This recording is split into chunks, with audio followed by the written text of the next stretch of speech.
이제 오늘 주시는 말씀을 찾아서 우리 합독으로 봉독하도록 하겠습니다. 신약 성경 사도행전 11장 19절로 30절의 말씀입니다. 신약 성경 207쪽을 펴주시기 바랍니다.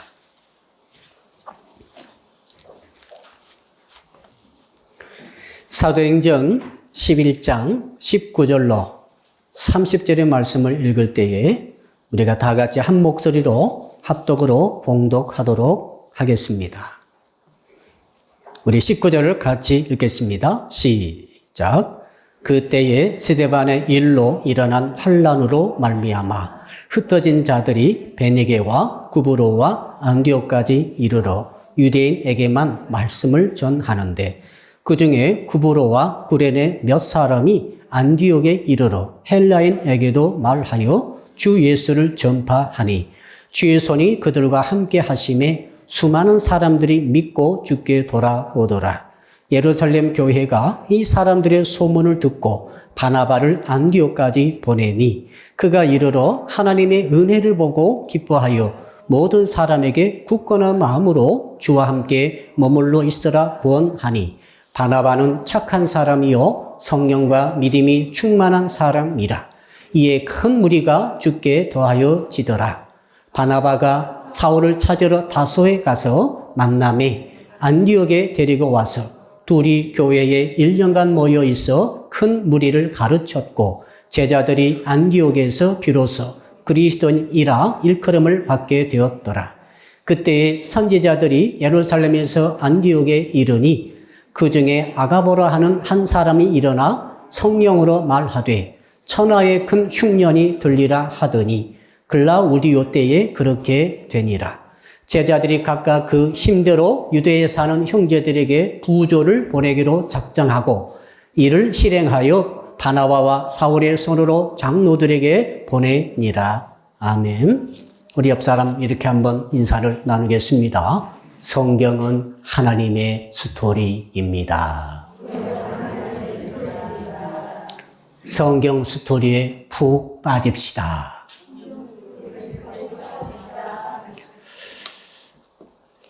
하나님이 성경을 스토리로 쓰셨는데 뭐 하려고 쓰셨는가 하면 우리를 구원하시려고 쓰셨어요.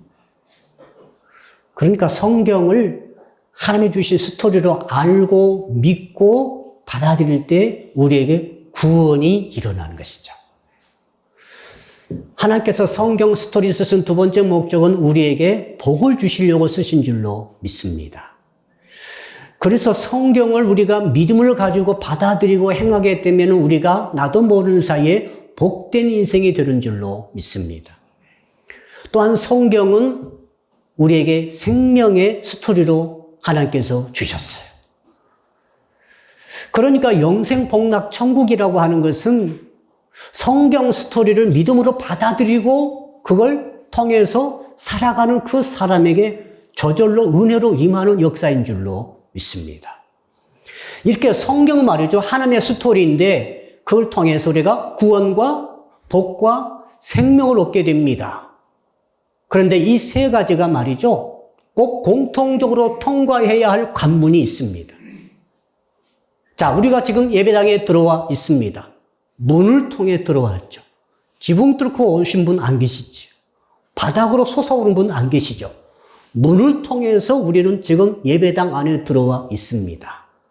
똑같이 우리가 하나님의 스토리, 구원과 그리고 복과 그리고 생명을 얻되 풍성히 얻게 되려고 한다면은 꼭 그 문을 통과해야 되는데 그것이 성경은 뭐라고 하는가 하면은 잉태라고 말하고 있어요. 한번 따라 할까요? 잉태의 문을 통해서 주께 들어갑니다. 잉태의 문을 통해서 우리가 구원에 들어가는 것입니다. 잉태를 통해서 우리는 복을 받는 것이죠. 잉태를 통해서 저와 여러분들은 믿기 때문에 우리는 바로 생명을 얻되 풍성히 얻게 되는 것입니다. 잉태가 없으면 복도 없고 구원도 없고 생명도 없게 됩니다. 자, 그러니까 성경은 구약이건 신약이건 잉태 이야기, 잉태 스토리가 계속 나오고 있습니다. 그거 보셨죠? 예. 구약의 잉태 스토리의 스타트를 끄는 사람은 아브라함이라고 제가 말씀을 드렸습니다. 아브라함은 75세 때까지 한 번도 자기 몸에 실어서 특히 그 사라를 통해서 아기를 낳은 적이 없어요. 근데 75세 됐을 때, 사라가 65세 됐을 때 하나님께서 나타나셔서 무슨 이야기를 하시는가 하면은 그때 한 이야기가 잉태 스토리입니다. 아브라함아, 내가 너에게 씨를 줄 텐데 네 몸에서 난 그 씨, 그 자식이 바로 천한 만민의 복의 근원이 되리라. 이 말씀을 주셨습니다. 잉태 스토리죠. 그래서 아브라함은 그 씨앗을 주신다는, 그 잉태를 하신다는, 주신다는 말씀을 듣고 나서 무려 25년을 기다립니다. 우여곡절도 있었습니다.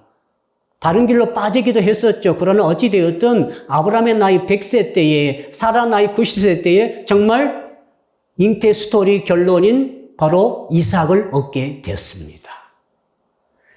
그래서 구약 성경 전체는 뭔가 하면은 이 복의 씨앗으로 주신 이삭을 통해서 구원을 얻는 이야기입니다. 이삭의 씨앗, 이삭의 후손 통해서 복을 받는 이야기가 구약 성경 아니겠습니까? 그리고 이삭을 통해서 모든 만 백성들이 생명을 얻는 이야기가 성경에 계속 쓰여지고 있습니다. 자, 신약 성경도 똑같습니다. 여러분 신약 성경 마태복음 열어봤을 때 깜짝 놀란 장면이 있죠. 낳게가 수백 번 반복됩니다. 여러분, 때로 그것 때문에 왜 이렇게 생겼을까라고 생각할 수도 있습니다. 신약 성경의 오프닝 스토리는 잉태 스토리입니다. 나사렛이라고 하는 시골 마을의 처녀 이 마리아에게 성령이 찾아오셔서 잉태되어지죠. 잉태 스토리죠. 때가 되어서 이제 아들이 태어나게 되는데 그분이 바로 메시아 예수 그리스도인 줄로 믿습니다. 그 잉태 스토리에서 태어난 그 아들 예수 그리스도 그분이야말로 복을 주시는 분입니다. 구원의 주이십니다. 생명을 주시는 분이신 줄로 믿습니다. 자, 예수 그리스도를 통하지 않고는 생명 얻을 수 없습니다. 구원받을 수도 없습니다. 복 받을 수도 없습니다. 이것이 성경의 스토리입니다. 자, 이러한 잉태 스토리가 이제는 오늘 본문을 보니까 이게 다음 단계로 넘어가고 있습니다. 이제 사람이 메시아가, 구약은 이삭이 복의 씨앗으로 잉태되어져서 태어나서 성장해서 그 후손이 복 받고 생명 얻고 구원 얻고 살아가는 이야기라고 한다면은 신약 성경은 그분의 모든 이삭의 씨앗 중에 태어나신 예수 그리스도를 통해서 구원과 복과 생명을 얻되 풍성히 얻는 이야기가 진행되고 있습니다. 그러다가 사도행전에 딱 보게 되면 이제는 그게 전환되어지는데 바로 또 다른 잉태 스토리가 시작되어져. 그게 뭡니까? 교회가 잉태되어지는 것이죠. 자, 하나님께서 이것을 직접 쓰셨습니다. 교회가 어떻게 태어납니까? 어떻게 잉태됩니까? 어떻게 자라납니까? 교회가 어떻게 성장하다가 어떻게 재생산하는 단계로 넘어가게 됩니까? 이 이야기가 성경의 이야기 아닙니까? 사복음서 통해서 교회가 잉태되어지는 스토리의 배경이 설명되고 있습니다. 그리고 사도행전을 통해서 교회가 이제 출산되어지는 것이 기록되어 있습니다. 그리고 후반면은 이 출산되어진 교회가 자라나는 모습이 기록되고 있습니다. 서신서 통해서 교회가 이제는 양육되어서 자라나는 모습이 기록되고 있습니다. 마지막으로 계시록에서는 이 잉태되어져서 출산되어지며 자라난 이 교회가 천국교회로까지 변화되어져서 영생복락 천국 얻는 모습이 기록되고 있습니다. 성경은 전체가 잉태 스토리예요. 특히 오늘 본문에 주시는 사도행전은 잉태 스토리 중에서 가장 핵심적인 이해해야만 되는 그러한 부분입니다. 자, 이 지상에 최초로 교회가 나타났습니다. 그것은 바로 예루살렘 어머니 모교회라고 그러죠. 예루살렘 교회가 나타났습니다. 어떻게 예루살렘 교회가 나타났습니까? 우리 예수님의 십자가의 죽으심과 대속의 죽으심 그리고 부활의 생명이 그 복음의 씨앗을 통해서 예루살렘 교회가 출발을 하게 됩니다. 그러니까 일태가 된 거죠.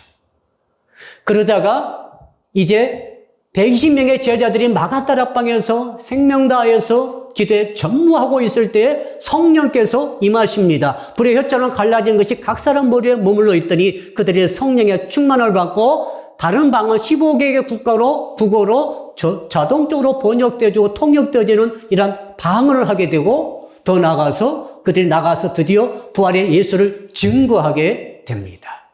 그때 어떤 일이 일어납니까? 놀라운 일이 일어납니다. 수천 명의 사람들이 모여들어서 회개하며 예수를 구주로 주로 믿게 되지요. 이게 예루살렘 교회 탄생의 순간입니다. 이때가 주후 30년경입니다.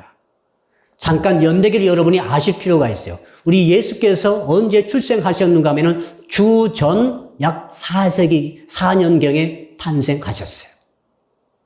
언제 십자가에 달려 돌아가시는가 하면은 33세, 그러니까 주후 30년경에 십자가 못 박혀 처형되셨습니다.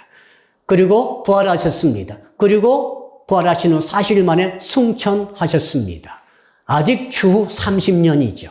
그리고 바로 10일 후에 성령이 강림하심으로써 마가다락방을 통해서 바로 예루살렘 교회가 탄생되었습니다. 예루살렘 교회가 출생한 연도를 기억하십시오. 주후 30년이에요.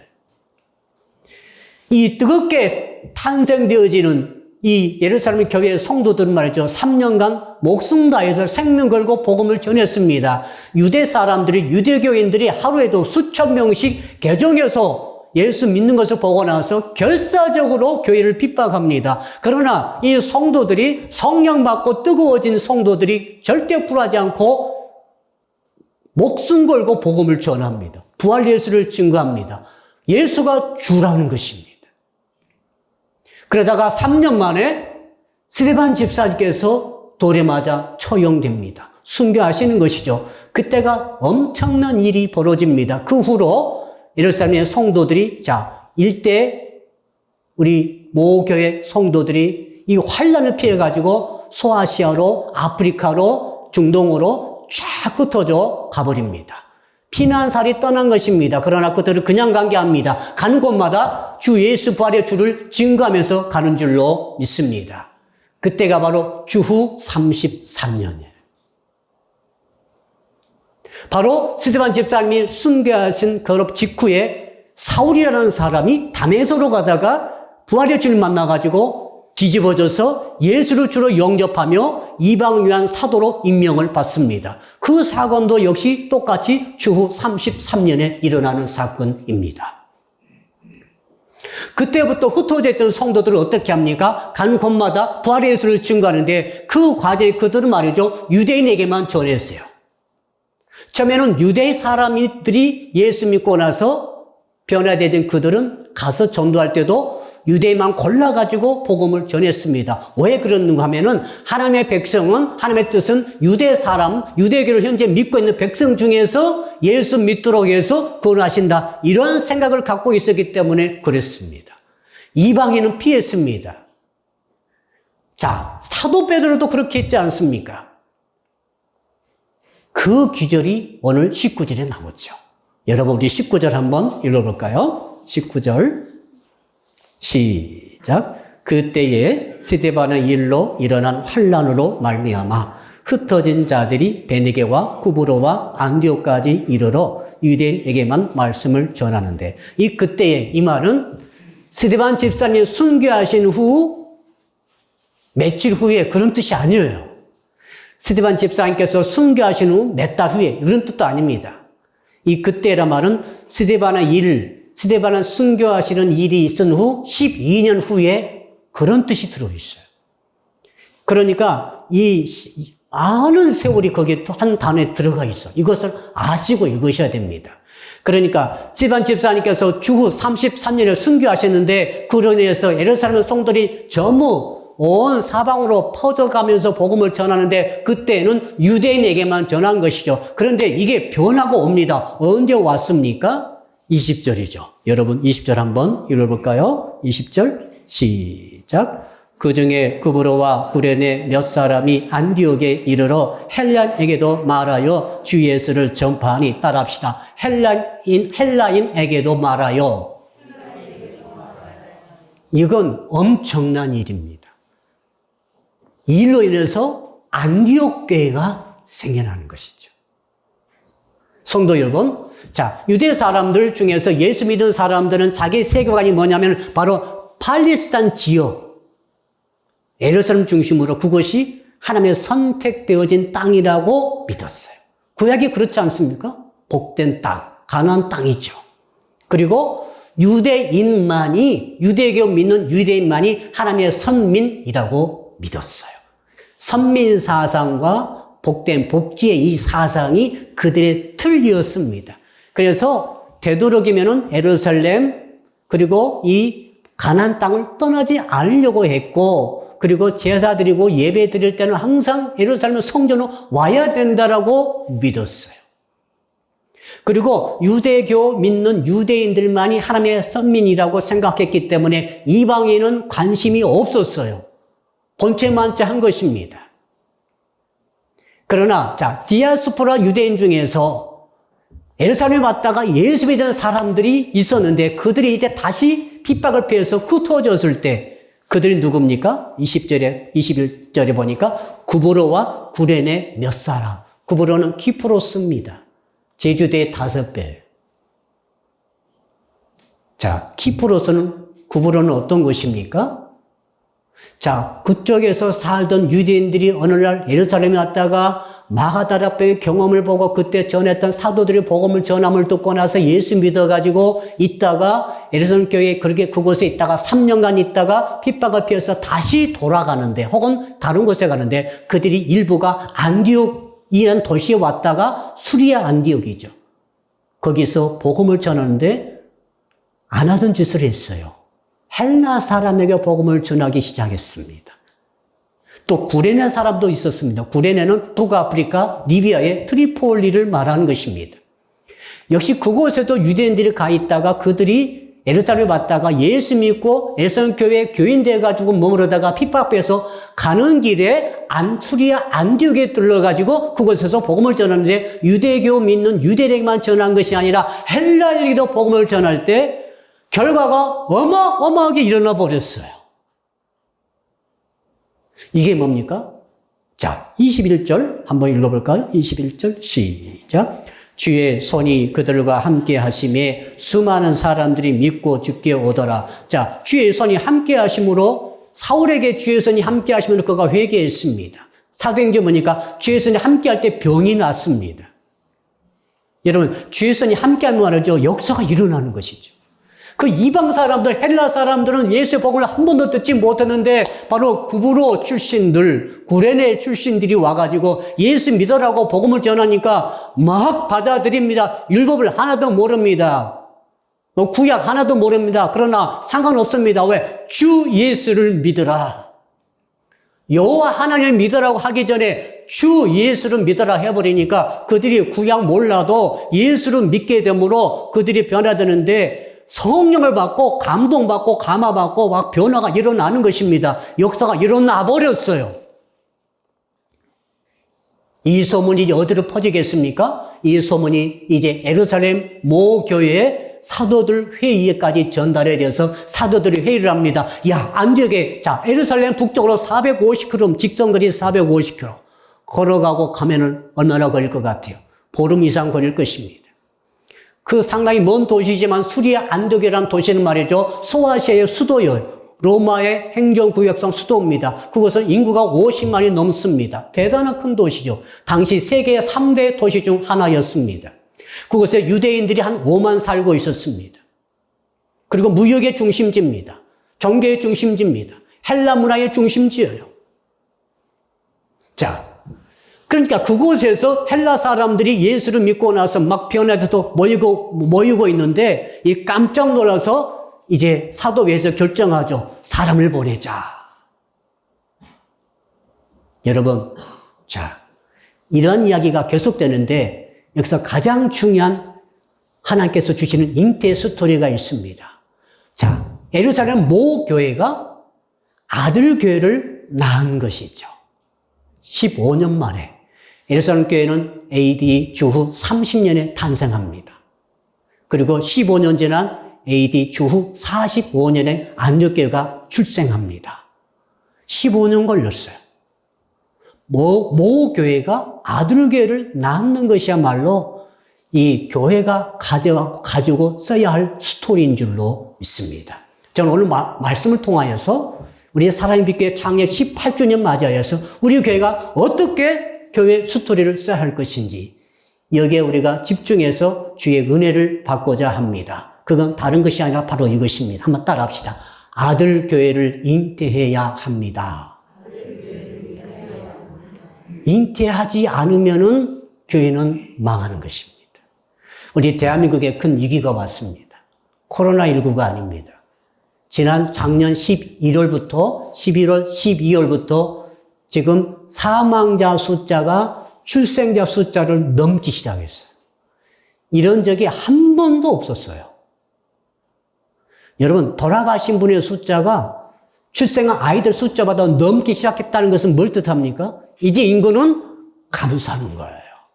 10년 지나고 20년 지나면 어떻게 됩니까? 인구가 절반으로 감소하는 거예요.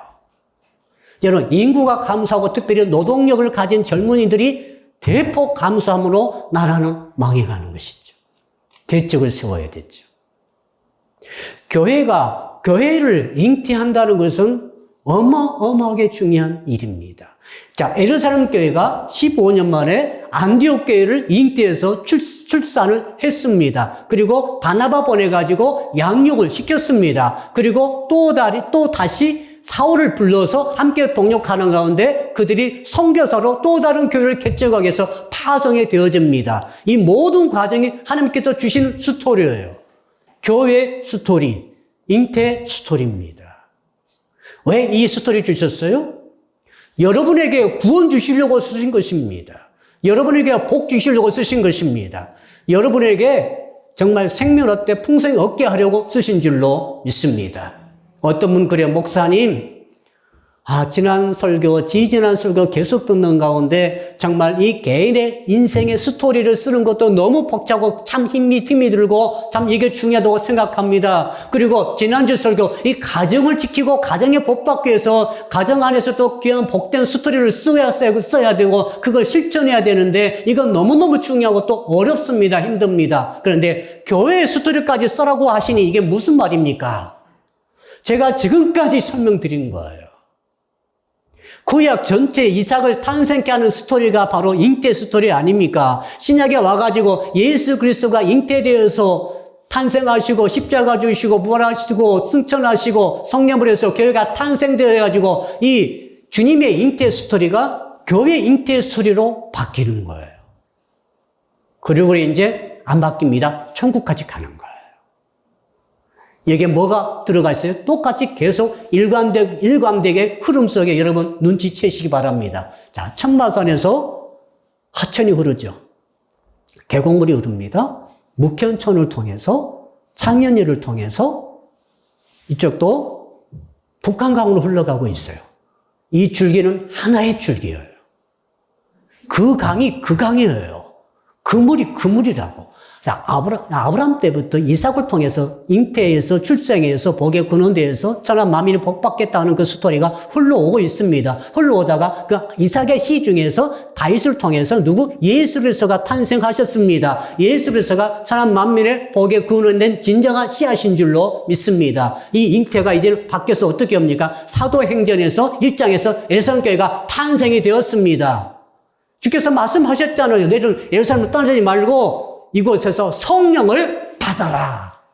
그러면 너희들이 예루살렘과 온 유대와 사마리아와 땅끝까지 이르러 내 증인이 되리라. 그래서 탄생한 것이 예루살렘 교회예요. 그리고 그 예루살렘 교회가 15년 만에 드디어 이건 자기들이 계획한 거 아닙니다. 하나님께서 하신 거예요. 바로 안디옥 교회를 출산하게 된 것입니다. 왜 이런 이야기를 성경이 쓰고 있습니까? 나 때문에 쓰신 거예요. 하나님의 스토리를 나의 스토리로 받아들인 사람은 구원받습니다. 아멘.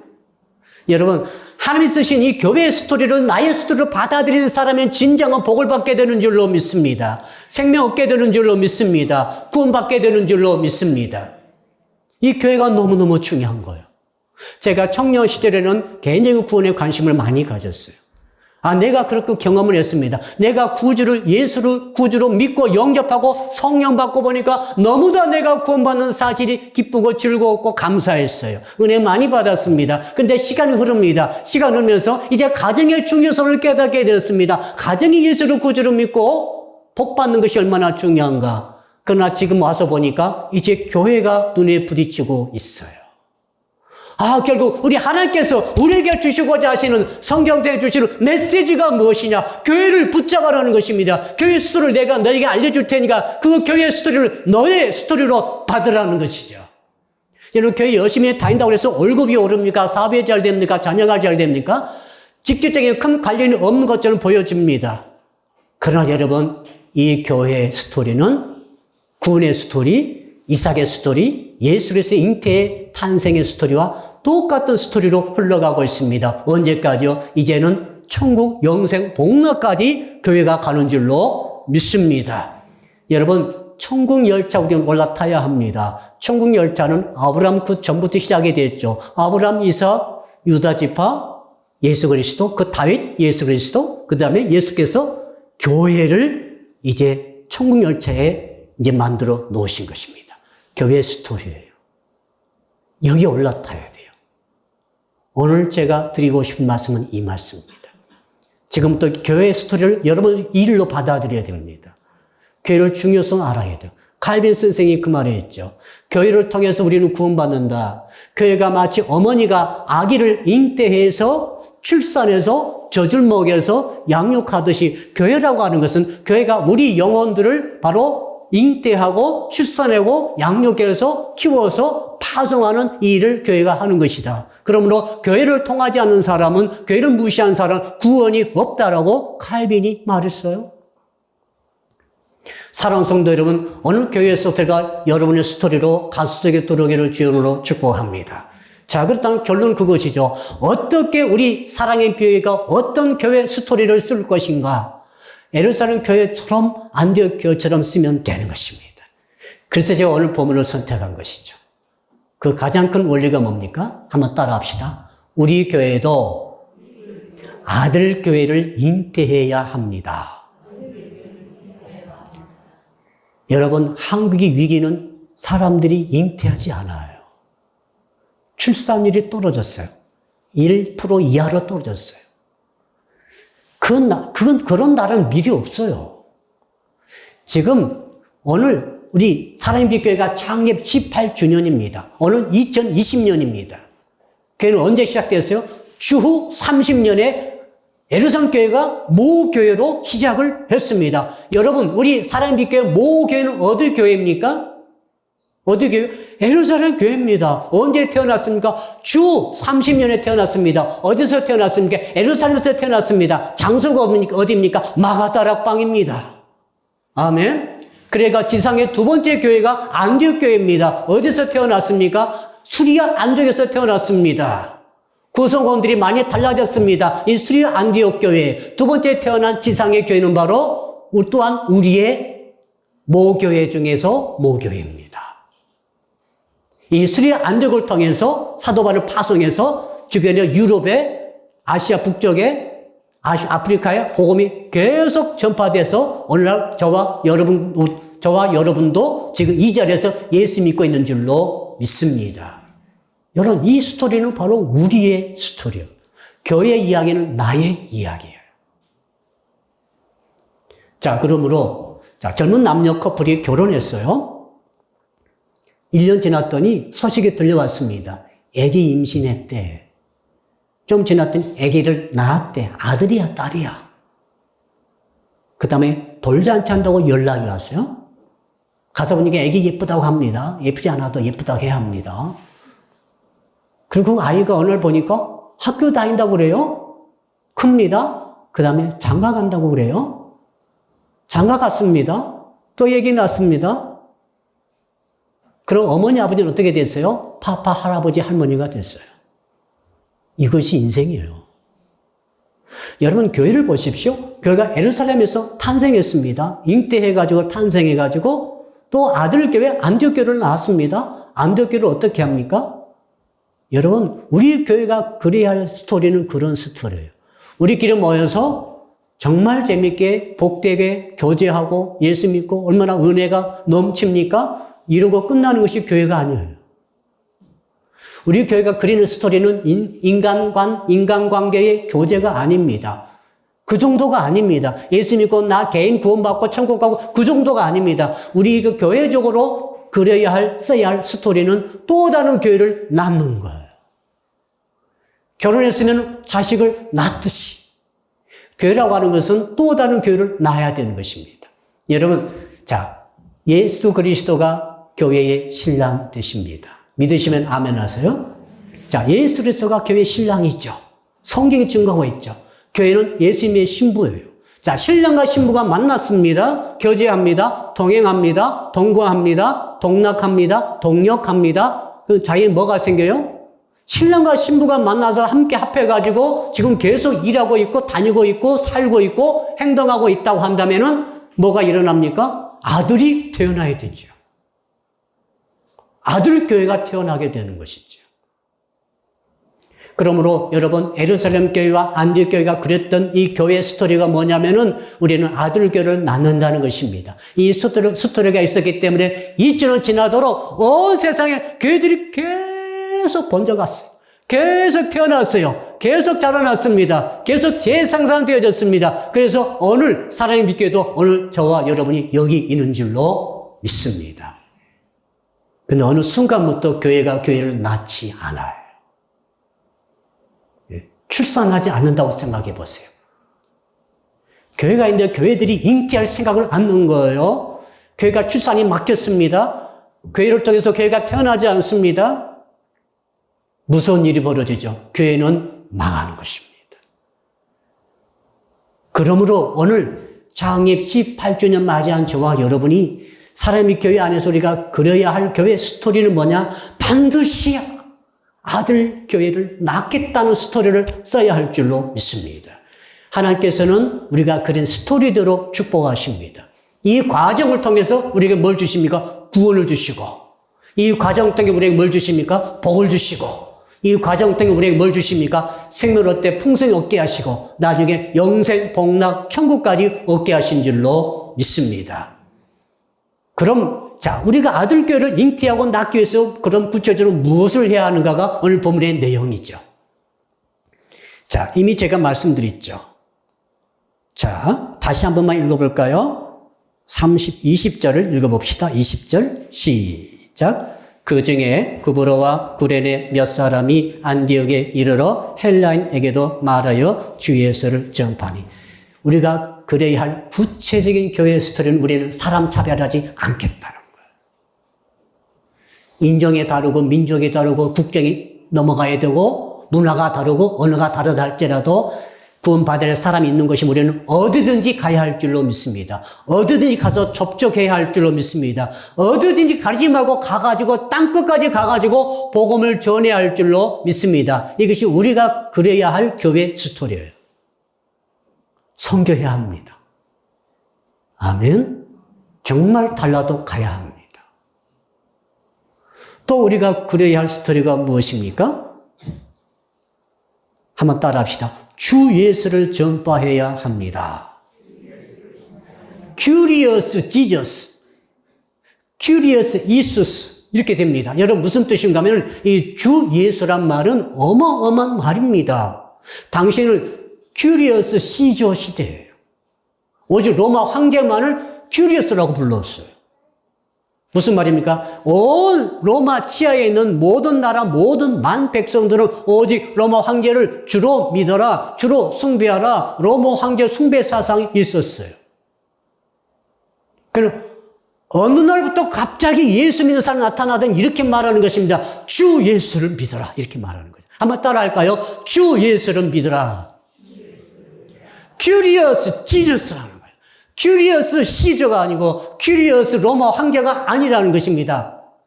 여러분 이것은 무슨 뜻인지 아시죠?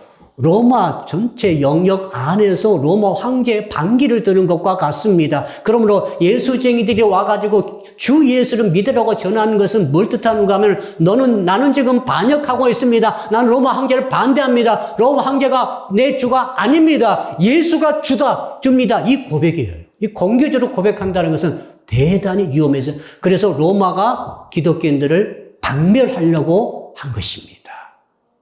엄청나게 많이 숨겼습니다. 불태워져 십자가 못 박혀 죽으신 것을 기억하세요. 수리아 안디옥에도 비밀 지하 동굴 교회가 있어요. 베드로가 거기까지 와가지고 사역했다는 유적이 지금도 남아있다고 합니다. 여러분, 우리는 말이죠. 주 예수 그리스도를 전해야 합니다. 이것이 우리 교회의 스토리예요. 따라할까요? 나는 주 예수 그리스도를 전하겠습니다. 다른 것 전하는 거 아닙니다. 예수가 큐리스라고 하는 것을 전하는 거죠. 돈도 아닙니다. 세상도 아닙니다. 세상의 권력도 아닙니다. 세상에 좋아하는 것, 노는 것도 아닙니다. 우리는 예수 그리스도만이 주라고 하는 사실을 증거하는 것입니다. 이것이 우리 살아있는 교회가 세상 끝날까지 가지고 가고 써야 할 교회의 스토리입니다. 아멘. 그 다음에 또 한 가지 찾아볼까요? 이제